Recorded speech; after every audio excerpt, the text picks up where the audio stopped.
अस्सलामु अलैकुम वरहमतुल्लाहि वबरकातुहू। नहमदुहु व नसल्ली अला रसूलिल करीम, अम्मा बाद, अऊज़ु बिल्लाहि मिनश शैतानिर रजीम, बिस्मिल्लाहिर रहमानिर रहीम।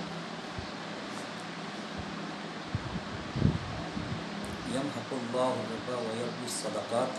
आमनतु बिल्लाहि सदक़ल्लाहु मौलाना अज़ीम व सदक़ रसूलुन नबियुल अमीनुल मतीनुल करीम व नहनु अला ज़ालिका लमिनश शाहिदीन व शाकिरीन वल्हम्दुलिल्लाहि रब्बिल आलमीन। खतबे के बाद कुरान करीम फुरक़ान हमीद की जो आयत मुबारक तिलावत करने का शर्फ हासिल किया है, इस आयत मुबारक के मुतालिक कुछ अर्ज़ करने से पहले आइए हम और आप सब मिलकर के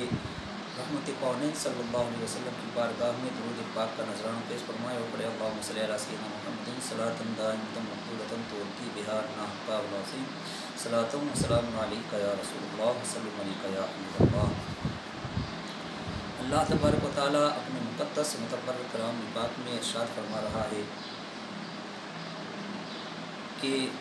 अल्लाह तबारक व तआला सूद के माल को घटाता है और ज़कात के माल को बढ़ाता है। अब सूद देखा जाए तो सूद का माल हमारी नज़रों के सामने तो ये है कि सूद का माल बढ़ता है और ज़कात देने से माल घटता है, मगर अल्लाह तबारक व तआला इसके अपोजिट में ये बात कह रहा है कि सूद के माल को घटाता है अल्लाह ताला और ज़कात के माल को बढ़ाता है। तो इसे आप समझने की कोशिश करें कि दुनियावी तौर से हम और आप देखते हैं कि सूद का माल जो होता है, ब्याज जिसे कहते हैं, तो वो अगर दिया जाता है तो उसके ऊपर प्रॉफिट लेते हैं अलग से। मिसाल के तौर पे 5,000 रुपये है, उसके ऊपर 2-3 हज़ार रुपये जो भी ऊपर है एक्स्ट्रा उसके ऊपर लिया जाता है। तो देखने में तो ये आता है कि वो 5 के 6-7 हो गए, बढ़ता हुआ दिख रहा है, मगर हकीकत में वो घटता है। कुरान करीम की रूह से देखा जाए तो वो घटता है। और ज़कात जो दी जाती है, मिसाल के तौर पे हम 100 रुपये के पीछे 2.5 रुपये देते हैं, तो 100 में से 2.5 चले गए तो 97.5 रुपये हमारे पास बचते हैं। दिखने में तो ये दिख रहा है कि ये कम हो रहा है, मगर अल्लाह तबारक व तआला की कुदरत को देखिए कि वो उस माल को बढ़ाता है। जहाँ घटता हुआ दिख रहा है वहाँ बढ़ता है, और जहाँ बढ़ता हुआ दिख रहा है वहाँ घटता है। ये उसकी कुदरत कामिला है। और सदका व खैरात माली इबादत है जिसका असल मकसद तो गुर्बत और जहालत को ख़त्म करने का है, जो पूरे मुआशरे के लिए तबाही और बर्बादी का बाइस होती है, क्योंकि गुर्बत की कसरत और जहालत की ज़्यादती से के सबब मुआशरे में चोरी डकैती और कत्ल व गारतगिरी और दूसरे तरह तरह के जराइम जन्म लेते हैं। लेकिन इसी कौमी फ़ायदे के अलावा भी सदका करने वालों पर अल्लाह तबारक व तआला खुसूसी करम करता है, उनके रिज़्क़ में बरकत अता फरमा दी जाती है, उनकी माशी हालत दुरुस्त हो जाती है, आफ़ात व बलैयात उसकी टल जाती है, सुकून क़ल्ब मिलता है, ज़िंदगी की बहुत सी उलझनें खुद ब खुद ख़त्म हो जाती है। ये उस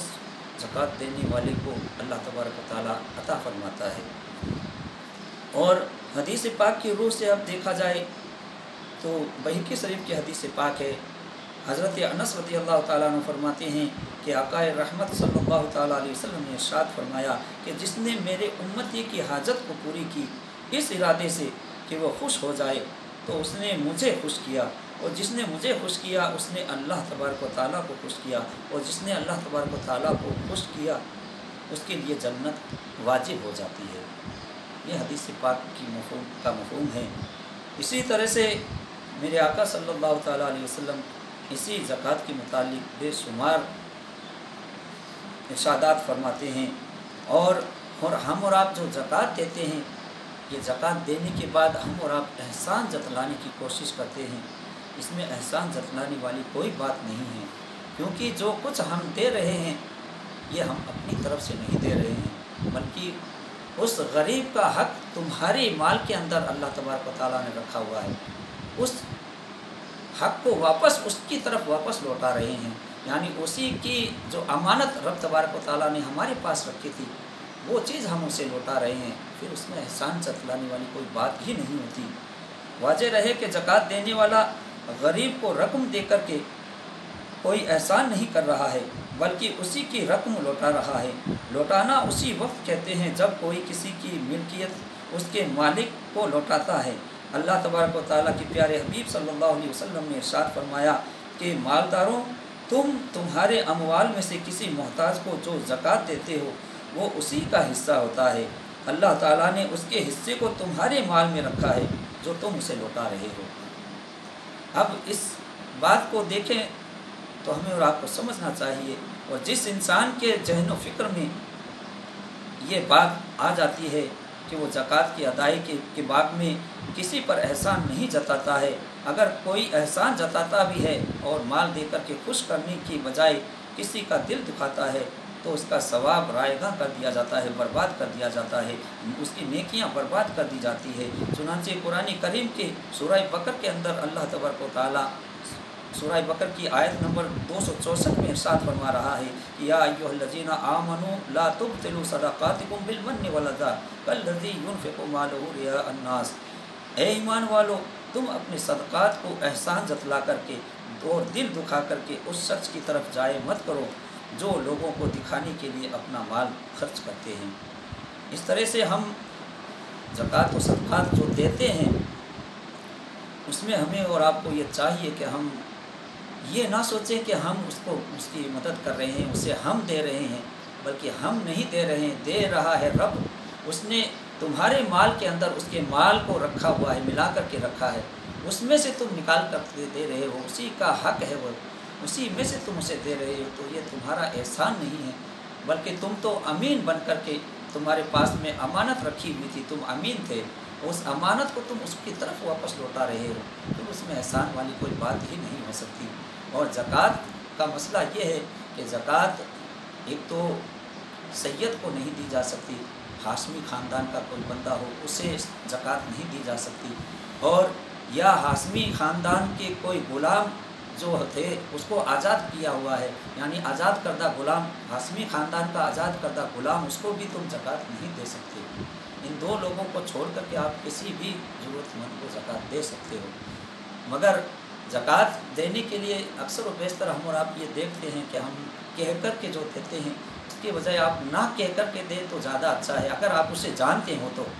और अगर नहीं जानते हो तो उसे पहले पूछ लिया जाए कि आप वो सैयद तो नहीं हैं, सैयद हैं तो आप उसे ज़कात में से ना दें, बल्कि इमदाद के तौर पे कोई आप पैसा दे सकते हैं। और सैयद नहीं है तो वहाँ आपको कहने की भी ज़रूरत नहीं है, आपको पक्का मालूम है कि ये मेरा फ़लाँ पड़ोसी या फ़लाँ रिश्तेदार ये सैयद नहीं है, तो उसे आप ज़कात अगर देते हो तो खामोशी के साथ उसे दे दो, और उसे ये ना कहो कि ये ज़कात है, क्योंकि उसे ये बात अगर कहोगे तो उसके दिल पे सदमा पहुँचेगा,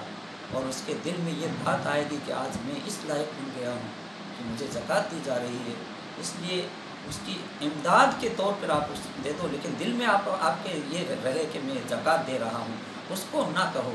ये ज़्यादा अच्छा रहेगा।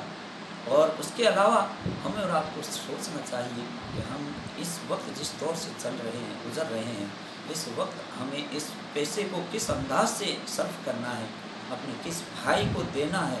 उसको हमें और आपको देखना चाहिए। हमें सोचना चाहिए कि हमारे करीब में कौन भाई ऐसा है, मुस्तहिक है, जिसकी तरफ ये दिया जाए तो वो अपना गुज़र बसर कर सकेगा, और उसे इस अंदाज से दे कर के आएँ तो उसे पता भी ना चले। क्योंकि अगर हम उसे ये कह कर के लेकर आएंगे ज़कात है या फितरा है या कोई और चीज़ है, तो वो चीज़ उसको लेने से वो कतराएगा, वो घबराएगा, और वो हो सकता है वो लेने से इनकार भी कर दे, क्योंकि हकीकत में है तो वो मुस्तहिक, लेकिन वो इस बात से वो शर्माएगा, शर्म के मारे वो नहीं ले पाएगा। इसलिए उसे देने का तरीका यही है कि इस अंदाज से दो जिस अंदाज से मेरे आका ने फरमाया है कि इस हाथ से दो तो उस हाथ को खबर ना हो, इस अंदाज से उसे दे करके आ जाओ, या किसी और ज़रिए से उसकी तरफ पहुंचा दिया जाए। आप खुद ना जाकर किसी और ज़रिए से पहुंचा दें, उसे पता भी न चले कि ये देने वाला कौन है, किसने दिया है। इस तरह से अगर हम देंगे तो उसका दिल खुश होगा, और अगर उससे ये पता चल जाए कि मुझे ये इसने दिया था, तो जब भी वो तुम्हारे सामने आएगा तो वो शर्म के मारे अपनी नज़रों को झुका लेगा। اس لیے اپنے غریب بھائی کو شرمندہ کرنے کی کوشش نہ کریں اور اس انداز سے اس کی مدد کر کے نکل جائیں کہ اسے پتہ بھی نہ چلے کہ یہ مجھے دینے والا کون تھا، اور اس انداز سے ہم دے کر کے نکل جائیں گے تو اللہ تبارک و تعالیٰ اس کا اجر و ثواب ہمیں اور زیادہ دے گا۔ اور اس طرح سے ہم اپنے بھائی کی مدد کریں گے تو اس میں خاص طور سے یہ بات دھیان رکھیے کہ ایک اور حدیث پاک پر ہے کہ حضرت سلیمان بن عامر رضی اللہ تعالیٰ عنہ فرماتے ہیں میرے آقا صلی اللہ تعالیٰ علیہ وسلم نے فرمایا کہ مسکین پر صدقہ کرنا صرف صدقہ ہے اور رشتہ دار کو صدقہ دینے پر دوہرا ثواب ہے۔ یعنی مسکین کو اگر آپ دیں گے تو آپ صدقہ، یعنی صدقے کے معنی یہاں پر زکوٰۃ کے بھی آئے، کیونکہ قرآن کریم کے اندر زکوٰۃ کا ذکر 32 جگہ پر نماز کے ساتھ میں آیا ہے، اقیم الصلاۃ وآتوا الزکوٰۃ، اور 15 جگہ پر اس کو صدقے کے نام سے پکارا گیا ہے، یعنی ہے یہ یہاں پر زکوٰۃ موسوم ہے لیکن لکھا ہوا تو صدقہ ہے، لیکن یہاں پر زکوٰۃ کے معنی میں ہے۔ اور زکوٰۃ اس انداز سے دینا چاہیے جس انداز سے میرے آقا صلی اللہ علیہ وسلم نے فرمایا ہے، اور فرمایا کہ مسکین پر صدقہ کرنا صرف صدقہ ہے اور رشتہ دار کو صدقہ دینے پر دوہرا ثواب ہے۔ ایک تو صدقہ کرنے کا آپ کو ثواب ملے گا، آپ کو زکوٰۃ دینے کا آپ کو ثواب ملے گا، اور دوسرا صلہ رحمی، یعنی اس کے ساتھ میں آپ صلہ رحمی کر رہے ہیں اپنے رشتہ دار کے ساتھ میں، اس کا بھی ثواب ملے گا، دوہرا آپ کو ثواب دیا جائے گا۔ اس لیے جہاں تک ہو سکے ہم اپنے غریب بھائیوں کی طرف دھیان رکھیں، اور کون اس کا مستحق ہے حقیقت میں اس کے مستحق تک اس چیز کو پہنچایا جائے، چاہے رقم کی شکل میں ہو یا راشن کی شکل میں دیا جائے، اس انداز سے دے کر کے آپ نکل جائیں تو اس میں ہمیں آپ کو اجر و ثواب ملے گا۔ اور کیونکہ ایک اور حدیث پاک کی روح سے میں ایک واقعے کی طرف سے میں آپ کو بتانا چاہوں گا، ایک واقعے کی شکل میں یہ بات بتانا چاہوں گا کہ ایک مرتبہ حضرت ام المومنین حضرت عائشہ صدیقہ رضی اللہ تعالیٰ عنہ، جن کا آج عرس پاک بھی ہے، 17 رمضان المبارک کو آج عرس پاک ان کا ہے، ان کا یہ واقعہ ہے کہ ایک مرتبہ اپنی بھانجی حضرت عروہ رضی اللہ تعالیٰ عنہ سے کہا کہ اے عروہ، یہ کچھ رقم ہے، اس درہم و دینار ہے، یہ لے جا کر کے فلاں جگہ پر ایک متقی و پرہیزگار انسان رہتا ہے، ایک شخص رہتا ہے، بزرگ ہے، اس کو جا کر کے یہ دے کر کے آ جاؤ، اور دینے کے بعد میں نہ تو میرا سلام کہنا اور نہ میرے لیے دعا کے لیے کہنا، اور صرف دے کر کے آ جانا۔ تو حضرت عروہ رضی اللہ تعالیٰ عنہ اس وقت تو وہ درہم و دینار لے کر کے چلے جاتی ہے اور اس علاقے میں پہنچ کر کے اس شخص کو دے کر کے آ جاتی ہے، اور ساتھ میں یہ بھی فرمایا تھا کہ تم اسے دینے جاؤ تو اس کے ہاتھ میں نہ دینا، بلکہ جہاں پر وہ بیٹھے ہوئے ہوں، چارپائی پہ بیٹھے ہو تو ان کے سراہنے پہ رکھ دینا، یا نیچے فرش پر دری بچھا کر کے بیٹھے ہو تو ان کے سراہنے کی طرف رکھ کر کے آ جانا، انہیں نہ تو میرا سلام کہنا نہ میرے لیے دعا کے لیے کہنا۔ چنانچہ حضرت عروہ رضی اللہ تعالیٰ عنہ اسی حکم کی یہ کو بجا لاتے ہوئے اسی طرح سے وہ رکھ کر کے چلے آتی ہے، اور واپس آنے کے بعد میں اپنی خالہ جان حضرت سے عروہ رضی اللہ تعالیٰ عنہ پوچھتی ہے کہ خالہ جان، میں نے اس وقت تو نہیں پوچھا، اب میں آپ سے پوچھتی ہوں کہ آپ نے یہ کیوں کہا تھا کہ نہ تو میرا سلام کہنا اور نہ میرے لیے دعا کے لیے کہنا اور نہ ان کے ہاتھ میں دینا بلکہ ان کے سراہنے پہ رکھ کر کے آ جانا؟ تو حضرت عائشہ ام المومنین حضرت عائشہ صدیقہ رضی اللہ تعالیٰ عنہ نے کتنا پیارا جواب دیا، انہوں نے فرمایا کہ تمہیں میں نے اس لیے منع فرمایا تھا کہ تم سلام مت کہنا، یعنی میں وہ درہم و دینار جو دے کر کے تمہیں بھیجا ہے تو گویا کہ میں اس کا بدلہ دعا کے طور پر میں اس سے لینا چاہتی ہوں، یہ میں نہیں چاہتی تھی، اس لیے میں نے منع کیا تھا، اور نہ میں نے اس سلام کے لیے بھی میں نے منع اسی لیے کیا تھا کہ وہ سلام کا جواب واپس دیتے تو میرے لیے وہ اس کا بدلہ ہو جاتا، یہ نہیں چاہتی تھی میں۔ اور تیسری بات یہ کہ میں نے ان کے ہاتھ میں نہ دینے کی جو بات کہی تھی وہ یہ تھی کہ اگر تم اپنے ہاتھوں سے ان کے ہاتھ میں دیتی تو ان کا ہاتھ نیچے ہوتا اور تمہارا ہاتھ اوپر ہوتا، تو اس کے دل میں یہ بات ہوتی کہ مالک و مولا، یہ ہاتھ کب تک میرا نیچے رہے گا، بچھا ہوا رہے گا۔ تو اس کے دل پہ صدمہ پہنچتا اور تمہارے دل کے اندر تکبر و غرور آتا کہ دیکھو میں دے رہی ہوں۔ اس لیے یہ دونوں چیزیں سامنے رکھ کے میں نے یہ کہا تھا کہ تم ان کے ہاتھ میں مت دینا۔ اس طرح سے ہمیں اور آپ کو دینا چاہیے کہ ہم دے کر کے آ جائیں، اسے پتہ بھی نہ چلے۔ اس انداز سے اگر دیں گے تو اس کا اجر و ثواب ہی اللہ تبارک و تعالیٰ اور زیادہ دے گا۔ اللہ تبارک و تعالیٰ اپنے پیارے حبیب صلی اللہ علیہ وسلم کے صدقے و فضل ہمیں صحیح معنوں میں زکوٰۃ کو ادا کرنے کی توفیق عطا فرمائی۔ کرو مہربانی تم اہل زمین پر، خدا مہربان ہوگا عرش بری پر۔